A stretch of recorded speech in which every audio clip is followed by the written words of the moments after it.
Bonjour à tous, bienvenue dans Bien au-delà. Je me présente, je m'appelle Noé et dans ce podcast, nous parlerons du défi d'être un parent ou tout simplement adulte aujourd'hui, mais en s'appuyant sur celui qui peut faire bien au-delà de tout ce que nous demandons ou pensons. Vous pouvez intervenir en m'envoyant un petit commentaire sur le compte Instagram bien.au.delà ou votre hébergeur de podcast préféré comme Spotify ou Advent Life avec qui je suis en partenariat. Allez, bonne écoute!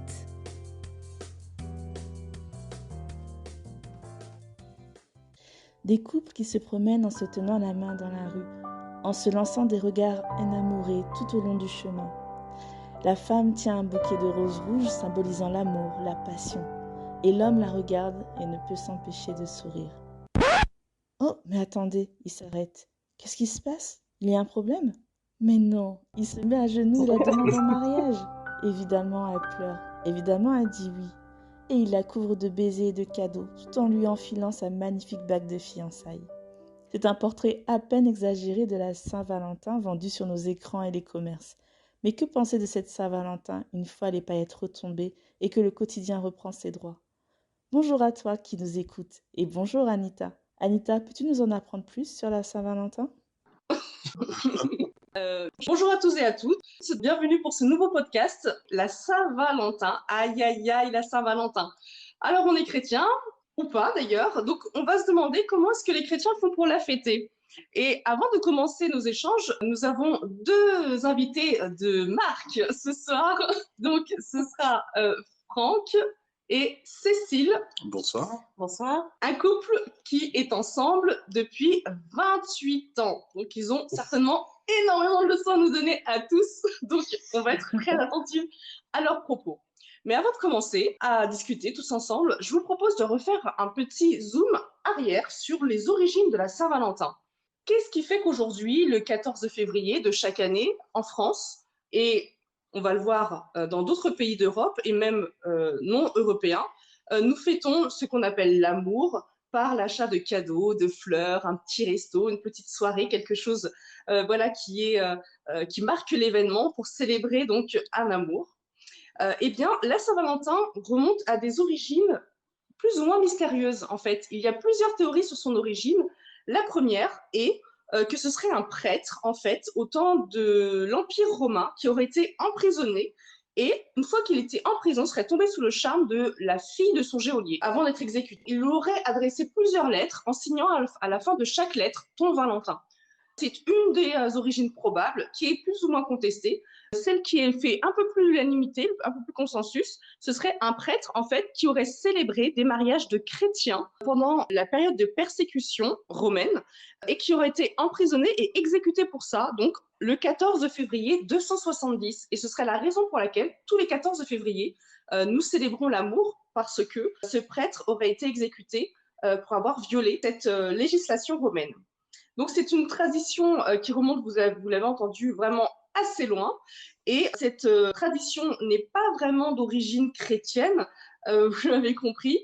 Elle a été ensuite reprise les années suivantes, donc suivant l'exécution de ce prêtre, et consistait dans une grande fête communale pendant laquelle les hommes parcouraient les villes et fouettaient le ventre des femmes avec des lanières de cuir pour les rendre fertiles.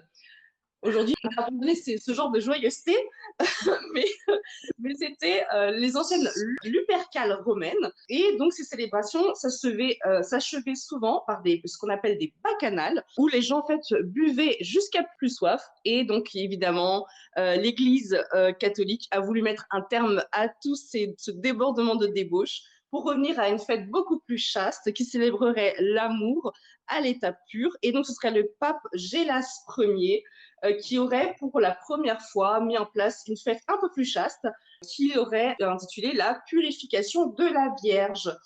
Mais ça n'a pas vraiment marché. La date était fixée au 2 février. C'est devenu en fait notre chandeleur. Et finalement, on est resté sur le 14 février. L'histoire s'est développée ainsi. On est resté sur le 14 février pour fêter donc l'amour.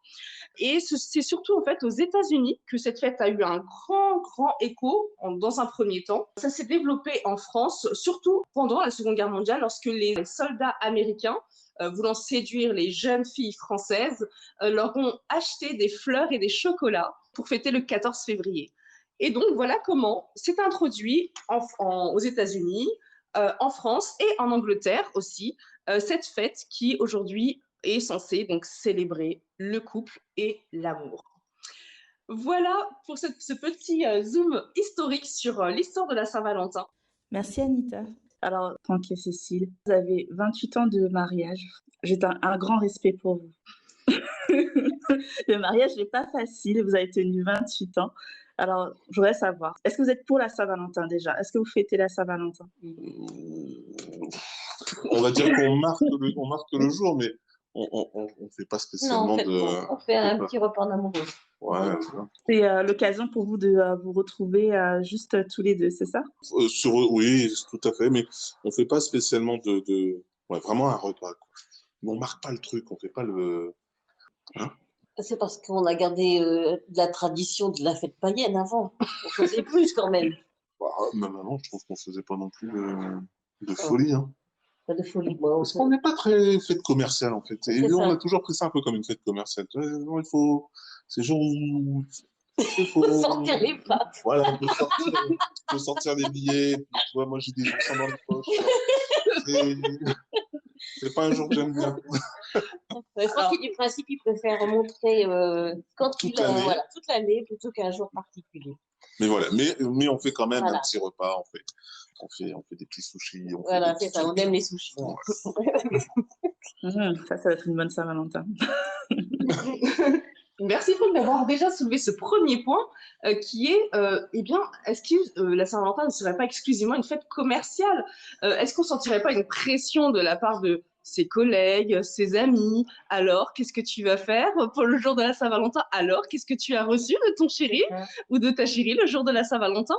Et là, on touche quand même un point assez important, à savoir, est-ce que je fête la Saint-Valentin parce que je ressens une pression sociale ou est-ce que je fête la Saint-Valentin parce que j'aime mon conjoint? Moi, je travaille à l'hôpital, j'ai beaucoup de collègues filles et c'est vrai que c'est une pression, enfin une pression. Je ne le vis pas comme une pression, je leur dis carrément pour nous, on fait juste un petit repas pour marquer le coup.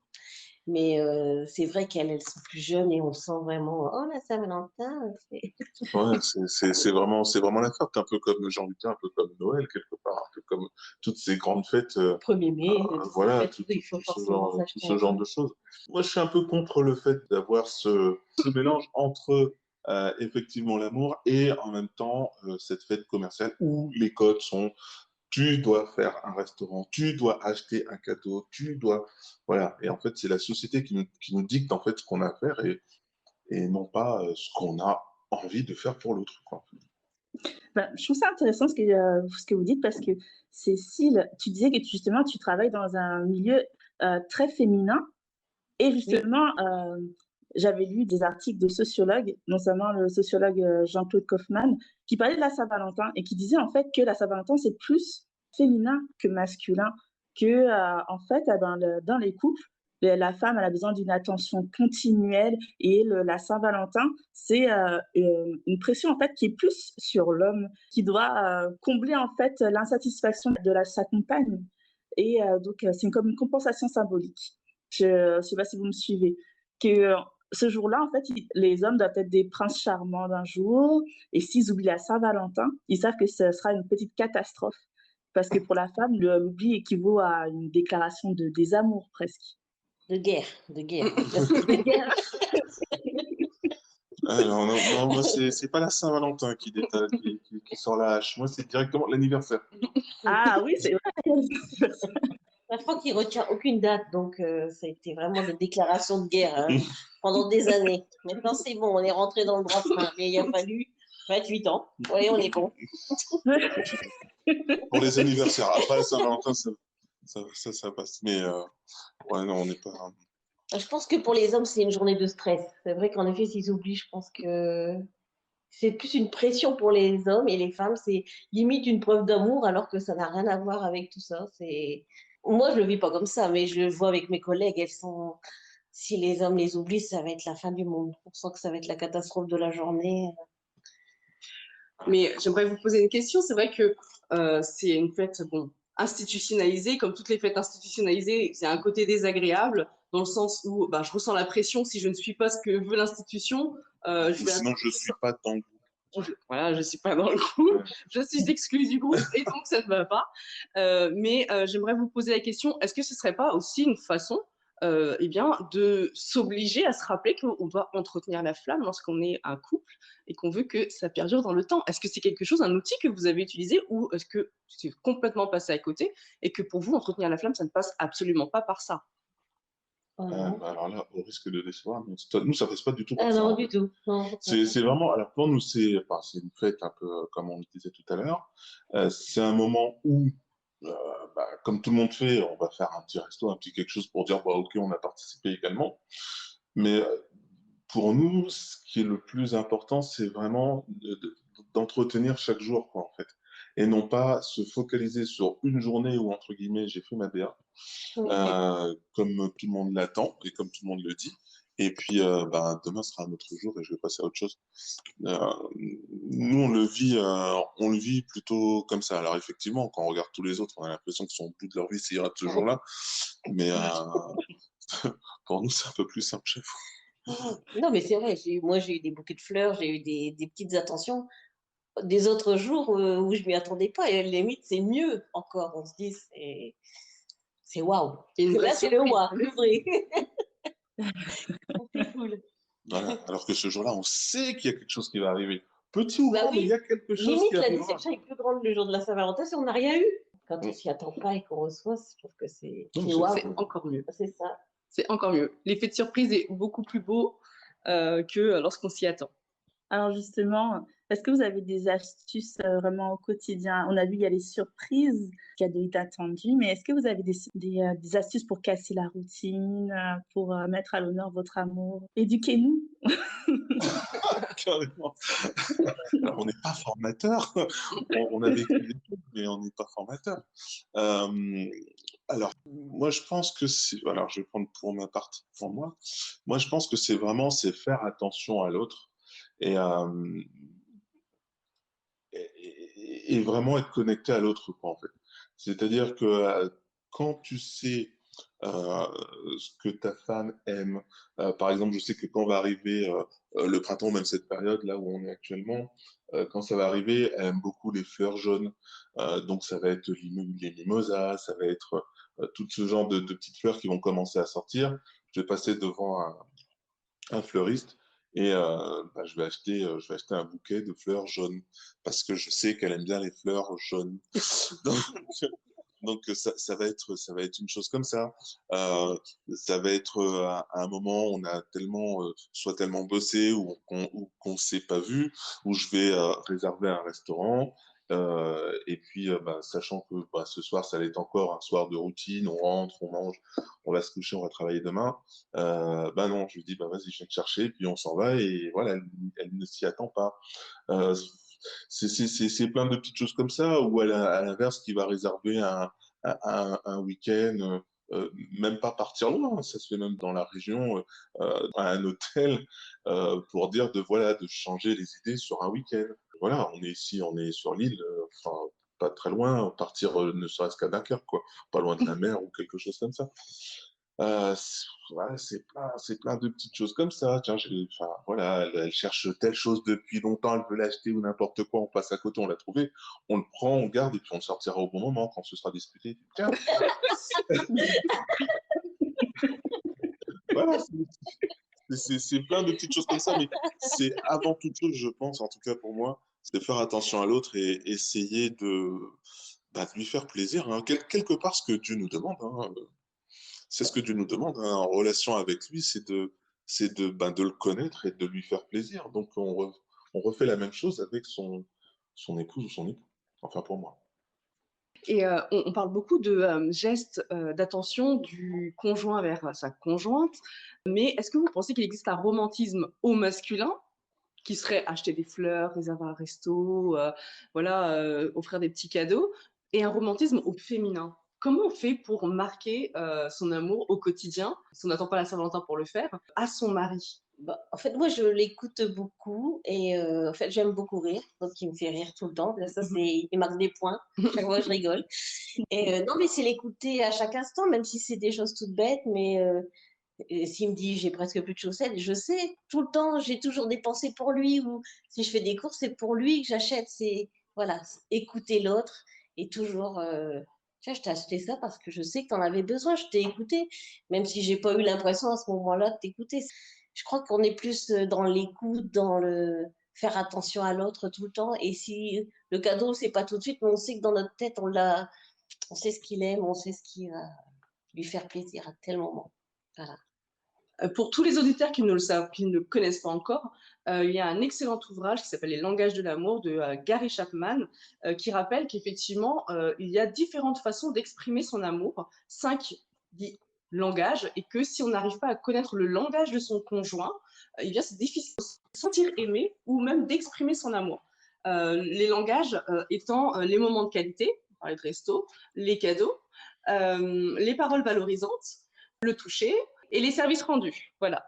Et donc, il y a parmi ces 5 langages différents degrés d'expression. Hein. Les cadeaux, c'est pas forcément des choses dispendieuses. Hein. Ça peut être une fleur cueillie dans le jardin et qui toucherait énormément le conjoint parce que justement, c'est son langage de l'amour que lorsqu'il reçoit une petite attention, on parlait d'attention, d'écoute. Là, on est complètement dans les moments de qualité, les cadeaux, les paroles valorisantes. Quand tu dis je l'écoute, être là, être présent pour eux. Il faut noter, hein, chers auditeurs, il faut noter les petites clés, l'attention, les paroles attentionnées, les petits cadeaux, faire attention à l'autre tout simplement. Et c'est vrai que même si, pour revenir au sujet, la Saint-Valentin est une fête qu'on estime commerciale, eh bien ça peut être aussi un prétexte, j'aimerais dire, pour aller un petit peu en contre-pied de ce qu'on vient de dire, c'est aussi un prétexte pour eh bien, valoriser son conjoint, lui rappeler que oui, on l'aime et oui, on veut poursuivre le chemin avec lui, peut-être pour une année encore supplémentaire, jusqu'à la prochaine Saint-Valentin. Après, on s'en va. Non, je plaisante. Mais peut-être que pour une année supplémentaire. Et pour pas tomber dans les pratiques commerciales communes, le resto, les cadeaux, est-ce que vous auriez des idées pour fêter la Saint-Valentin autrement, en contre-pied de cette fête commerciale? Ah, la question piège. La fêter autrement. Alors,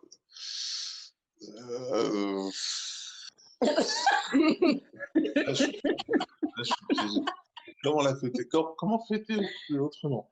Non, mais après, pour moi, c'est vraiment le temps avec l'autre. Mais étant donné que, malgré tout, même si on est contre le côté commercial de cette fête, on est quand même sur le fait de, comme tu viens de le dire, de marquer le temps, de marquer le fait qu'on veuille refaire un bout de chemin. Alors, nous, on est plutôt à se dire, ben, c'est tous les jours qu'il faut qu'on puisse marquer la chose. Bon, il y en a d'autres qui, peut-être tous les jours, sont un petit peu plus, j'ai envie de dire, subtils et que ce jour de Saint-Valentin, ils ont vraiment besoin d'exprimer la chose de manière solennelle. Le faire autrement, je sais pas comment faire autrement, d'être attaché à quelqu'un et de lui dire. Juste lui dire je t'aime. Ouais, non, En fait, on se dit pas vraiment je t'aime, en fait. Ouais, c'est pas un mot je qu'on t'aime, je le dit réserve à comme mon ça. Dieu, pas à toi. Non, je rigole. Ça, c'est autrement. Ouais, non, voilà. Non, là c'est un peu, clairement, c'est un peu une question piège. Alors Noé, des idées? Eh ben, pourquoi pas se replonger dans les photos souvenirs pour animer les sentiments, pour regarder comme notre évolution dans le temps, se dire ah regarde comment on était jeunes quand on s'est rencontrés, regarde comment on avait pas de terme. Parce que si on se trouvait mieux avant. Ouais, parce que ça pour moi, elle va me dire ah t'avais les muscles et tout, maintenant regarde comment t'es, tous tes abdos ils ont fusionné en un seul. Ouais, je sais pas si c'est. Oui, ça peut être une idée. Ça. Ah, tout de suite. Toi, Anita, quelles astuces tu aurais pour entretenir la flamme? Alors, sur les astuces, je rejoindrai ce que disaient Franck et Cécile, à savoir cultiver les temps de qualité et surtout parce que c'est quelque chose que j'ai découvert malgré moi dans mon jeune âge. C'est que une fois qu'on se marie, une fois qu'on se fréquente, on prend le temps de se connaître. Et puis ensuite, on pense qu'on se connaît pour toute la vie. Sauf que c'est faux, puisque l'homme ou la femme que l'on est à 20 ans, ça n'est absolument pas la même qu'on devient à 40 ou même à 30. On évolue tous, ne serait-ce que par son travail, par ses relations. On passe la majeure partie de nos journées avec d'autres personnes que son conjoint. On apprend des choses, on change de mode de réflexion. Petit à petit, ça se fait parfois de façon très, très, très, très discrète.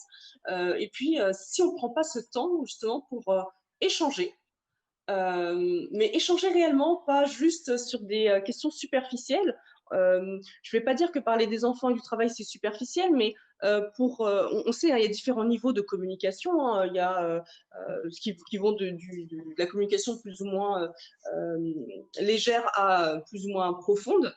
Et si on ne prend pas un temps pour avoir cette communication profonde, pour savoir ce qu'on ressent, arriver déjà à l'identifier et puis à le reformuler à son conjoint, je pense qu'on est sur une mauvaise route. Donc, mon conseil pour entretenir la flamme, ce serait vraiment déjà une communication de qualité qui demande évidemment qu'il n'y ait pas d'écran. Donc, moi, j'ai un époux qui est fan des écrans, un peu moins avec le temps, on va remarquer, mais quand même, quand je l'ai rencontré, il était vraiment très, très, très fan des écrans. Alors, les écrans, ça peut être tout, hein, ordinateur, téléphone, tablette, ça peut vraiment être n'importe quel écran. À partir du moment où on a un écran, ça empêche en fait la communication de qualité puisque l'esprit est accaparé par un objet tiers et puis surtout, l'autre ne se sent pas écouté. Donc voilà mon conseil pour entretenir la femme. Je pense que c'est vraiment la base, on va dire le socle. Évidemment, ça ne suffit pas. Parce que si s'exprimer ses émotions, c'est dire j'en ai vraiment marre de toi, je me sens négligée, évidemment, ça ne suffira pas. Donc, pour vraiment entretenir la femme, c'est le socle. Ensuite, il y a le geste qui va avec, ce à quoi vous faites référence, Franck et Cécile, et qui est mis en lumière par la Saint-Valentin. Donc, ce temps de qualité qu'on veut passer avec l'autre pour le redécouvrir, pour, j'aimerais dire, le célébrer, et célébrer cet amour qui nous unit. Et puis ensuite, le changement, c'est désagréable, mais on peut toujours être amené. Alors, on ne va pas changer en profondeur du jour au lendemain, sauf si c'est quelque chose qui est vraiment est mauvais pour nous. Quand on a un conjoint qu'on aime, on veut le meilleur pour lui. Donc, si c'est quelque chose qui est mauvais pour nous, on doit être capable de l'entendre et de mettre en place les mesures nécessaires pour pouvoir changer. Voilà, sans évidemment que l'autre conjoint exige le changement, parce que là, on est aussi dans une mauvaise passe. Donc, c'est compliqué. L'amour, c'est compliqué. Mais heureusement, j'ai tendance à dire l'amour est un miracle. Mais heureusement, Dieu est là et il nous conduit. Alors, je rebondis sur ce que tu es en train de dire là, parce que nous on a vécu une grande partie de notre vie en tant que non-chrétien, et maintenant on est chrétien, et même de toute la vie qu'on a vécue, de toutes les choses qu'on sait, de tout ce qu'on est en train de dire là, notre vie amoureuse est devenue différente au contact de Dieu. C'est-à-dire que avant, même si on est très amoureux et qu'on se connaît et qu'il n'y a pas de souci, on pouvait, par exemple, avoir des disputes, tout couple en a. On pouvait avoir des disputes et plus ou moins je ne vais pas parler de violence parce qu'il n'y a pas de violence, mais plus ou moins la dureté de la dispute, je vais dire ça comme ça, on pouvait se retrouver par exemple à plus parler pendant une semaine. Voilà. Voire des fois un peu plus si c'était vraiment bien embêtant.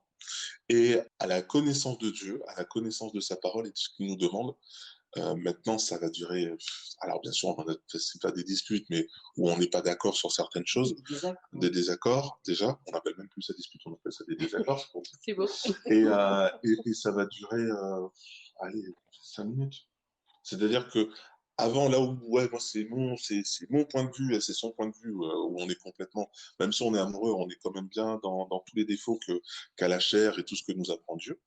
On se retrouve aujourd'hui à se dire, bon, bah, ok, il faut que je prenne aussi sur moi, il faut que je pense autrement, et elle a peut-être raison dans ce qu'elle est en train de dire, où elle se dit, il a peut-être raison, n'importe quoi. Et on avance et on bâtit comme ça. Et même nous, j'ai envie de dire, on s'en rend compte, puisque dans nos discussions, dans nos échanges, on se rend compte sans spécialement dire, ouais, t'as vu, hein, t'as capitulé la dernière fois. Tu vois, on n'est pas dans ce genre de choses. On est vraiment dans la construction, en fait. Et ça, c'est ce qu'on a appris de notre vie chrétienne. Et on n'était pas comme ça avant cette vie chrétienne. Donc, voilà, tout ça, si on n'a pas les fondements sur Dieu, et ce qui nous apprend, c'est plus compliqué. Ouais. Je trouve que c'est un très beau témoignage que tu viens de partager, Franck, parce que vraiment, on se rend compte que justement, le problème qu'il y a aussi à la Saint-Valentin, c'est que cette notion d'amour qui n'est peut-être pas forcément complète, qui n'est pas bien orientée. Quand on suit Dieu, on suit le Dieu de l'amour, celui qui a créé l'amour, sa source d'amour, le vrai amour. Et c'est vrai que ça se reflète en nous et dans nos rapports, comme tu viens de témoigner. Et quand on suit les traditions de la Saint-Valentin du monde, c'est de l'amour un peu en apparence aussi, de l'amour de la Saint-Valentin pour me conforter que oui, ça va, mon couple va toujours bien. Et je dirais même qu'il y a aussi ce concept de dette sexuelle. Alors, c'est juste une parenthèse, hein, parce que je ne sais pas si vous connaissez ce concept de dette sexuelle. C'est quand tu te sens redevable d'un rapport intime parce que tu es dans une situation où l'autre t'a offert quelque chose. Alors, tu te dis, bon, ben, ça doit finir comme ça. Donc, la Saint-Valentin, ça va finir comme ça.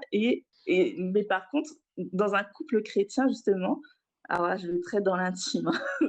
Dans un couple chrétien, ça se passe pas forcément comme ça. Il y a de la discussion, je ne suis pas forcément le mouvement de ce qu'il y a à la télé, le rencard qui se finit au lit ou des choses comme ça. Tout est plus romantisé, tout est plus dans le dialogue et ce qui doit se faire se fera naturellement et pas forcément parce que c'est comme ça que ça se passe quand tu as un rendez-vous amoureux et que vous êtes ensemble, c'est comme ça que ça se finit. Alors, je suis totalement d'accord avec ce que tu viens de dire là, parce que les codes que tu as donnés juste avant sont clairement les codes du monde.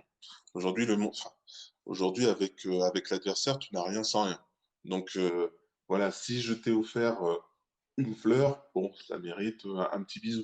Par contre, si je t'ai offert un diamant, ou si je t'ai offert la grosse voiture, ou si je t'ai offert le week-end, entre guillemets, bien évidemment, en plus le week-end dans une chambre d'hôtel de fou et tout ce qui va bien, faut que la chambre d'hôtel, retour sur investissement là. Il faut y aller. Donc, et ça, c'est vraiment les codes du monde. Tu as vraiment rien sans rien. Enfin, voilà, d'avant, alors on n'était pas nous basé sur ce genre de choses, parce que ceci, j'ai pas besoin de lui donner beaucoup pour avoir quelque chose. Voilà. Voilà.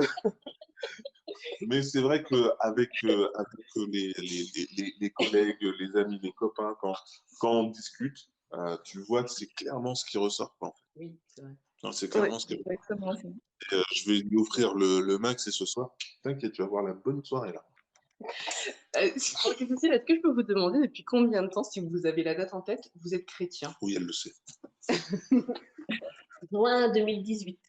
Juin 2018. Précis, tu vois. Donc, on est en 2022. Donc, finalement, ça fait moins de 5 ans que vous êtes chrétien, presque 4 ans. Ouais, 4 ans. Ça veut dire que vous avez vraiment vous avez eu une large partie de votre relation de couple sans être chrétien. Donc, c'est très intéressant votre témoignage sur ce basculement dans la relation avec cette bienveillance en fait qui est rentrée un peu plus naturellement parce qu'il y a ce travail du Saint-Esprit qui fait que on voit les choses différemment, sous un autre angle. Et même l'amour qu'on ressent l'un pour l'autre, c'est beaucoup de choses en fait. C'est de l'amour, c'est du respect, il y a tellement de choses qui rentrent en jeu. J'ai envie de le dire aujourd'hui tel que le voit Dieu en fait. Quand on lit la Bible, on reprend toutes les choses qu'il dit tel qu'il le demande, on va dire.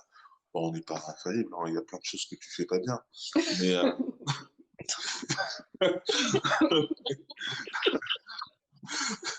non, mais c'est vrai. Vous pouvez nous dire combien d'enfants vous avez? 2 garçons, 24 ans et 21 ans. Donc, ils sont assez rapprochés. Donc, je pense que vous avez eu une période de votre vie où vous étiez à fond, enfant, les couches, s'occuper un peu plus grand. Donc, vous devez avoir traversé cette période de la vie qui est un peu compliquée, de se dire qu'on arrive à passer du temps rien que nous deux, à discuter d'autre chose que des enfants. Quels conseils vous pourriez donner aux couples qui ont du mal à passer du temps ensemble et à parler d'autre chose que les enfants, etc. Parce que la Saint-Valentin met aussi une pression aussi sur ça. C'est nous deux. Alors, il y a cette période. C'est vrai que quand les enfants sont petits, on est plus maman que femme. Donc on a ouais. du mal à trouver sa place dans le couple. Et je crois que c'est le mari encore pire. Nous, on est très maman et c'est forcément des frictions à cette période-là. Nous, on l'a ressenti. C'est vrai, c'est une période où il faut s'accrocher. Il ne faut pas baisser les bras. Et on se retrouve. Après, les enfants grandissent et le couple se retrouve. Donc, c'est une période où il faut s'accrocher en tant que couple. C'est vrai que la Saint-Valentin est mise également entre parenthèses. Tout est mis entre parenthèses. On ne vit que pour ses enfants presque quand ils sont petits et après ils grandissent. Donc, c'est pour ça qu'il faut vraiment tenir bon parce qu'on se retrouve et on a besoin d'avoir toujours l'attention de l'autre. Ouais, alors, moi, pour ma part, je pense que de la manière dont j'ai vécu ça, c'est toujours pareil en fait. C'est toujours cette histoire de relation, ce qu'on a bâti au préalable, le fait de connaître l'autre, de savoir ce que l'autre a vraiment dans son cœur pour soi, mais ce que nous avons nous-mêmes dans notre cœur pour la personne qui est en face, et va arriver un moment de chamboulement, un moment où tout va se transformer autour de nous. C'est l'arrivée de l'enfant ou des enfants. Et à ce moment précisément, si le couple n'est pas soudé, si le couple ne se connaît pas, ou si le couple n'est pas solide, ça va être très difficile de passer parce que comme Cécile le disait, la maman devient maman, plus maman qu'épouse, j'ai envie de dire. Et souvent, on a beaucoup de couples où l'homme passant en seconde position, voire même en troisième position parfois, se sent délaissé, se sent, entre guillemets, elle m'aime plus, voilà, c'est fini, pourquoi plus le petit être que moi, enfin voilà. Faut vraiment connaître sa place, savoir ce qu'il y a dans le cœur de l'autre, savoir ce qu'il y a dans son cœur, savoir si déjà on fait cet enfant si on l'a vraiment voulu. Alors, au fond, le but de l'émission n'est pas l'enfant, mais savoir si on l'a déjà voulu, parce qu'après on connaît sa position une fois qu'on sait ce qu'on a voulu faire. Mais quand on n'est pas prêt, ou si c'est juste pour faire plaisir à l'autre, mais qu'on ne se connaît pas soi-même, enfin, je pense que c'est super large comme sujet. Et ben fatalement, alors là, je parle même pas des Saint-Valentin, mais la situation va être compliquée. Et là, de la même, la Saint-Valentin va être une chose compliquée. Effectivement, combien de couples arrivent à tenir pendant un temps lorsque l'enfant est en bas âge, parce que voilà, on est dans le train-train, et une fois qu'ils arrivent à se faire un peu la tête de l'eau, ils se disent bon bah finalement je te connais plus, au revoir, je fais mes bagages. D'où la nécessité effectivement de cultiver ces moments que vous nous avez rappelés, Franck et Cécile, merci, ces moments de qualité entre époux qui peuvent être plus ou moins importants. Ça peut être un dîner, un déjeuner à deux, ça peut être un week-end, pourquoi pas, ça peut prendre tout deux formes. Et puis aussi, eh bien, pourquoi pas se séparer. Alors, pas se séparer définitivement, je veux dire se séparer le temps d'une soirée pour que l'autre puisse aussi, par d'autres activités, se retrouver et pouvoir revenir encore plus rechargé avec son conjoint et passer des temps de qualité ensemble. Les célibataires qui vivent au-delà de Saint-Valentin, parce que c'est une pression en fait. À Saint-Valentin, ça te montre, alors tu es en couple ou pas? Parce que là, c'est une journée pour les couples, c'est pas ta journée, non? Alors, si je peux me permettre, pendant que Franck et Cécile réfléchissent, j'avais vu cette pratique avec une ancienne collègue qui m'avait dit qu'elle faisait une contre Saint-Valentin.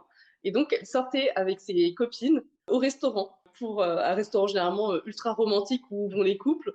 Et elle faisait la fête en restaurant pour faire une contre Saint-Valentin. J'ai trouvé que c'était une excellente idée. Alors, quand ce jour est une pression, quand ça nous passe au-dessus, bon, bah voilà, c'est tout, il n'y a pas besoin de marquer quoi que ce soit. Mais quand ça se révèle être une pression, et que ça crée de la tristesse, je trouve que c'est vraiment quelque chose, si c'est faisable, de très, très, très bien à faire.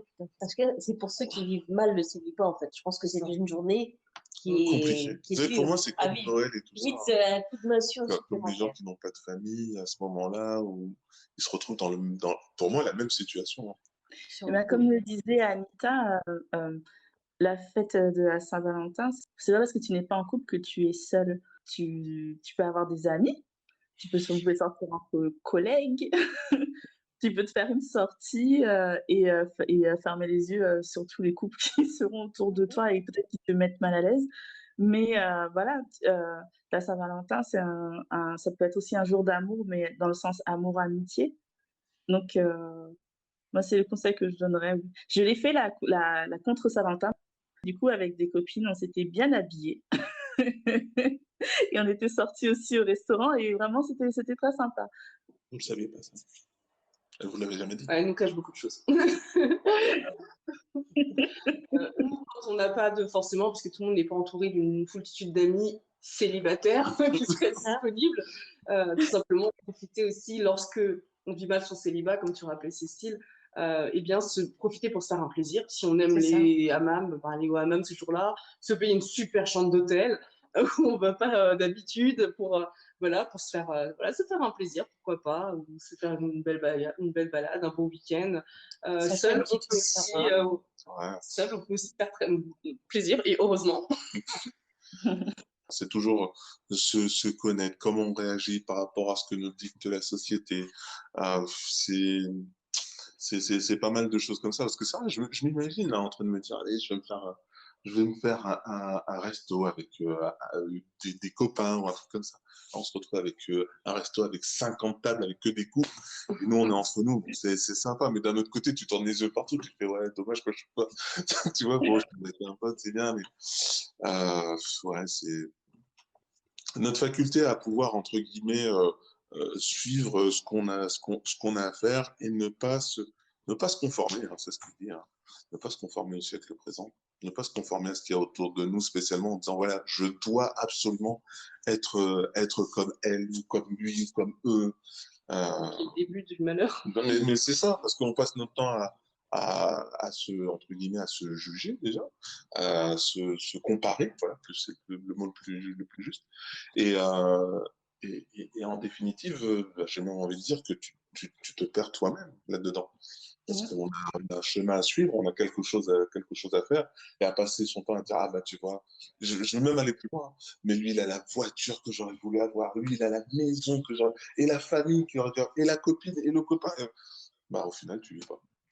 Exactement, à trop regarder les autres. On en oublie de vivre. Mais c'est exactement. Et en plus, on se fait du mal. Je rebondis sur ce que tu as dit, sur le verset que tu as cité, Franck. Ne vous conformez pas au siècle présent. Ça permet de faire le lien avec l'éléphant qu'on a ignoré dans la salle. Alors la question qui se pose, c'est est-ce qu'un chrétien devrait fêter la Saint-Valentin? Comme tu l'as dit dans l'introduction, Anita, c'est des origines païennes. Alors, est-ce que notre place de chrétien est de suivre les traditions du monde? Comme vous le disiez, Franck et Cécile, vous n'avez pas forcément envie en fait de fêter la Saint-Valentin. Vous marquez juste les choses comme ça tranquillement. Mais en fait, alors, c'est juste parce que c'est dans l'élan de ce qui se fait. Moi aussi, c'est pareil, hein. Mais après, moi, j'aime bien marquer les choses. Donc, j'aime bien faire toutes les fêtes en grand. Mais c'est juste dans l'élan de ce que le monde te dicte. Mais est-ce qu'en tant que chrétien, on devrait suivre justement cet élan du monde? Alors, Moi, je pense qu'on fait rien de mal en suivant l'élan. c'est ce que j'allais dire. Moi, j'allais dire, en gros, en fait, faut pas qu'on devienne, enfin, moi, c'est mon point de vue, hein.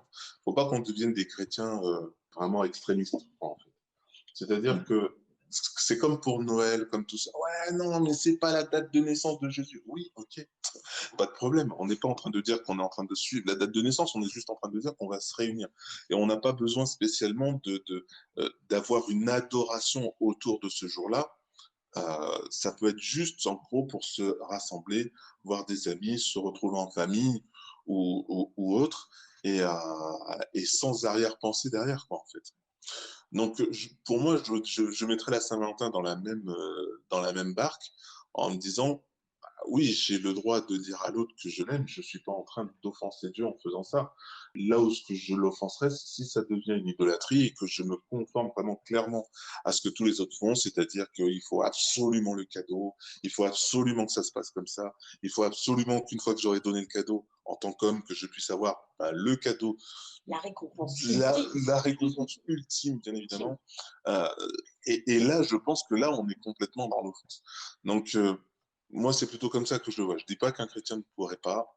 Je suis plutôt à dire que le chrétien est là plutôt pour être la lumière du monde et ô combien de montrer que, bien sûr, que je peux me réunir avec mon épouse et faire quelque chose, mais sans spécialement idolâtrer ce jour-là. Est-ce que tu es du même point de vue, Anita? Totalement. Je rejoins totalement Franck et Cécile. Effectivement, ça ne m'éloigne pas de Dieu de célébrer l'amour et d'avoir des petites attentions pour mon conjoint. L'important est simplement de s'aimer et pas de faire de cette fête une idolâtrie en tant que telle. J'ai rejoint parfaitement. Donc, pas de coup de fouet sur le ventre. D'accord. On va peut-être passer à autre chose. Ça peut être marrant, hein. Alors, si vous êtes d'accord, je crois qu'on peut dire en conclusion que une relation amoureuse entre deux personnes, c'est comme une relation avec Dieu. Elle s'entretient tous les jours, avec des gestes d'amour, des petites surprises, des moments à deux et des services rendus. Ne vous conformez pas au monde, nous dit Paul dans Romains 12, verset 2. Et dans le contexte de la Saint-Valentin, il est important de ne pas tomber dans le romantisme et la sexualité imposée par ce jour. C'est votre couple, ce sont vos règles. Ne soyons pas influencés et oppressés par les dictates de ce monde. Jésus nous a rendus libres de tout ça. En fait, l'important, c'est de ne pas être le couple Gaulle, c'est-à-dire ce couple qui est une image de couple sans fondation, en fait, qui veut juste montrer que c'est un couple parfait, un couple qui soit parfait, donc soit physiquement, soit mentalement, dans leur complicité, mais sans vraiment s'ouvrir à l'autre. Un petit peu, j'aimerais bien les appeler les couples Instagram ou les couples toujours cultiver la terre et pas une petite paillette. C'est ça, et pas le vent. Oui, de toute façon, les couples comme ça se voit. Il y a un moment, on ne peut pas faire semblant tout le temps. Exactement. C'est pas... Non, je vais remercier Franck et Cécile et merci à la Radio Lilop de nous avoir prêté Franck, qui anime quelques émissions au sein de cette radio également. Et merci du temps que vous avez consacré et d'avoir bien voulu ouvrir les portes de votre couple. Merci. Avec plaisir. On vous souhaite encore 28 ans de vie. Et même plus. Même plus. En gros, j'ai cru perpète. Alors voilà, c'est fini. J'espère que ça vous a plu et que surtout ça vous a aidé. N'oubliez pas que vous pouvez nous envoyer un petit commentaire ou même une suggestion de sujet que nous pourrons traiter. C'était Bien au-delà en partenariat avec le site Advent Life. Que Dieu vous bénisse tous et rendez-vous pour une prochaine émission. À bientôt!